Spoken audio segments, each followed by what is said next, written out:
नमस्कार. 6 एप्रिल 2026च्या दैनिक चालू घडामोडींच्या ऑडिओ सत्रात आपलं स्वागत आहे.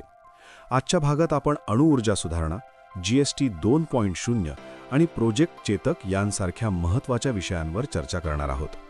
तसेच स्टॅगफ्लेशन, डांबराचे गोळे आणि काश्मीरमधील केशर उत्पादनावरील संकटाचाही आढावा घेऊ.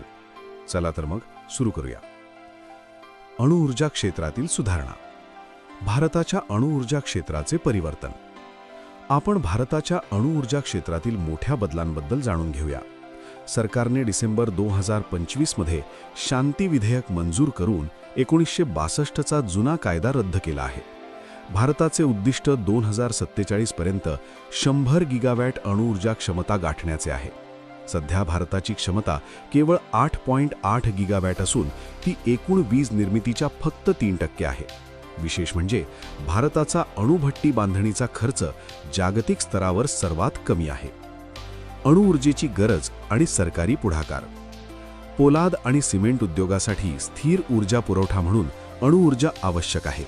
नूतनीकरणीय योग्य ऊर्जेच्या तुलनेत अणुऊर्जेला 10 पट कमी जमीन लागते. सरकारने यासाठी फ्लीट मोडमध्ये 10 अणुभट्ट्यांना मंजुरी दिली आहे आणि SMR म्हणजेच लहान मॉड्युलर रिॲक्टर्सच्या संशोधनासाठी 20,000 कोटी रुपयांची तरतूद केली आहे. आव्हाने आणि पुढील मार्ग. अणुऊर्जा क्षेत्रातील आव्हाने दिली आहेत. यामध्ये उच्च भांडवली खर्च आणि जमीन संपादनाचे नियम ही प्रमुख अडथळे आहेत. पुढील मार्गासाठी PPP मॉडेल आणि थोरियमचा वापर वाढवण्याची शिफारस करण्यात आली आहे. मुख्य परीक्षेसाठी प्रश्न असा आहे की 2047चे उद्दिष्ट गाठताना येणाऱ्या भौगोलिक आणि पर्यावरणीय आव्हानांचे परीक्षण करा. यानंतर अर्थव्यवस्था. GST 2.0.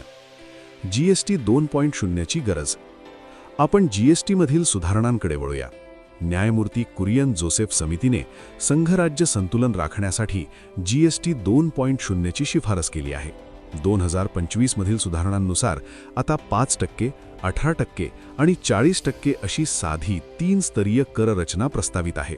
तसेच कपडे आणि पादत्राणांसाठीची करमुक्त मर्यादा 2,500 रुपयांपर्यंत वाढवण्यात आली आहे. सध्याच्या GST मधील त्रुटी. 2022 मध्ये नुकसान भरपाईची हमी संपल्याने पंजाब आणि केरळसारख्या राज्यांना 36 ते 50% महसुली तुटीचा सामना करावा लागत आहे. राज्यांनी त्यांच्या स्वतःच्या कर महसुलावरील 44% नियंत्रण गमावले आहे. या व्यतिरिक्त डिजिटल प्रणालीतील दोष आणि छोट्या उद्योगांवरील कर पालनाचा बोजा ही मोठी आव्हाने आहेत. प्रस्तावित सुधारणा. यावर काही उपाय सुचवले आहेत.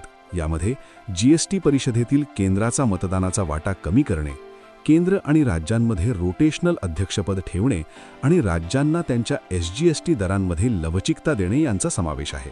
तसेच विवादांच्या निवारणासाठी एका स्वतंत्र प्राधिकरणाची स्थापना करण्याची शिफारस करण्यात आली आहे.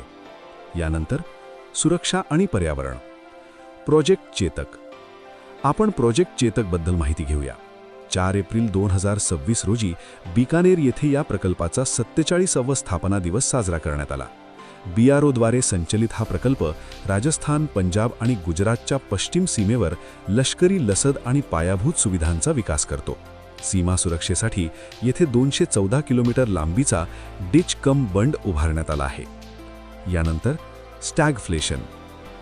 स्टॅगफ्लेशन या दुर्मिळ आर्थिक स्थितीबद्दल माहिती दिली आहे. जेव्हा अर्थव्यवस्थेत संथ वाढ, उच्च बेरोजगारी आणि उच्च महागाई एकाच वेळी येते तेव्हा त्याला स्टॅगफ्लेशन म्हणतात. सध्याच्या जागतिक युद्धाच्या परिस्थितीमुळे ऊर्जा पुरवठ्यावर परिणाम होऊन अशी स्थिती निर्माण होण्याची भीती व्यक्त केली जात आहे. स्टॅगफ्लेशन रोखण्यासाठी. स्टॅगफ्लेशन रोखण्यासाठी पुरवठा साखळीमध्ये सुधारणा करणे आणि जीवाश्म इंधनाऐवजी EVचा वापर वाढवणे आवश्यक आहे. तसेच महागाई टाळण्यासाठी सर्वांना मदत देण्याऐवजी फक्त शेतकरी आणि MSME क्षेत्राला लक्षित आर्थिक मदत देणे गरजेचे आहे. यानंतर डांबराचे गोळे. पानावर पर्यावरणाशी संबंधित डांबराचे गोळे या विषयावर माहिती आहे. हे कच्च्या तेलाचे चिकट गोळे असून ते समुद्राच्या पृष्ठभागावर तरंगतात. यामुळे सागरी जीवांना विषबाधा होते आणि प्रवाळ भित्त्या गुदमरतात, ज्याचा थेट फटका गोव्यासारख्या किनारी पर्यटन उद्योगाला बसतो. साळिंडर आणि केशर. काश्मीरमधील एका अनोख्या संकटाचा उल्लेख आहे. भारतीय साळिंडर काश्मीरमधील पामपोर भागात केशरचे कंद खाऊन उत्पादन नष्ट करीत आहेत. जगातील 90% केशर इराणमध्ये पिकते, तर भारतातील काश्मीरी केशरला सर्वोच्च दर्जाचा GI टॅग मिळाला आहे. संयुक्त अरब अमिराती UAE नकाशा. संयुक्त अरब अमिराती म्हणजेच UAE च्या नकाशाचा अभ्यास करणार आहोत. अमिराती ही 7 अमिरातींचा संघ असून आबुधाबी ही तिची राजधानी आहे.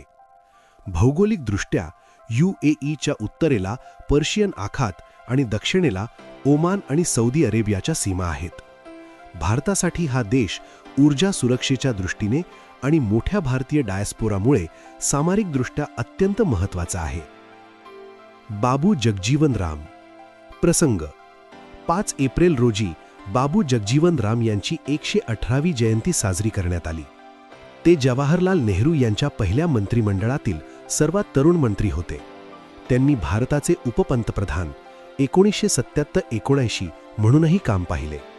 कामगार मंत्री. त्यांनी स्वतंत्र भारताचे पहिले कामगार मंत्री म्हणून काम केले आणि कामगारांच्या हक्कांच्या संरक्षणासाठी अनेक कायदे केले. संरक्षण मंत्री 1970-74. त्यांच्या कार्यकाळात भारताने 1971च्या भारत-पाकिस्तान युद्धात ऐतिहासिक विजय मिळवला, ज्यातून बांगलादेशची निर्मिती झाली. विक्रम. ते सलग 30 वर्षांहून अधिक काळ केंद्रीय मंत्री आणि 32 वर्षांहून अधिक काळ खासदार राहणारे एकमेव नेते आहेत. NATO NATO north Atlantic treaty organization. प्रसंग: 4 एप्रिल 2026 रोजी नाटोचा 77वा स्थापना दिवस साजरा करण्यात आला. स्थापना: 4 एप्रिल 1949 रोजी वॉशिंग्टन तहाने या संघटनेची स्थापना झाली. मुख्यालय: ब्रुसेल्स, बेल्जियम. उद्दिष्ट: हे एक आंतरसरकारी लष्करी युती आहे ज्याचा उद्देश आपल्या सदस्य राष्ट्रांच्या स्वातंत्र्याचे आणि सुरक्षिततेचे राजकीय आणि लष्करी मार्गांनी रक्षण करणे आहे. सामूहिक संरक्षण. कलम 5. नाटोच्या सनदेतील कलम 5 नुसार कोणत्याही एका सदस्य राष्ट्रावर झालेला हल्ला हा सर्व सदस्यांवर झालेला हल्ला मानला जातो. सदस्य संख्या. सध्या नाटोमध्ये 32 सदस्य देश आहेत. नुकतेच फिनलंड आणि स्वीडन सामील झाले आहेत. अशा प्रकारच्या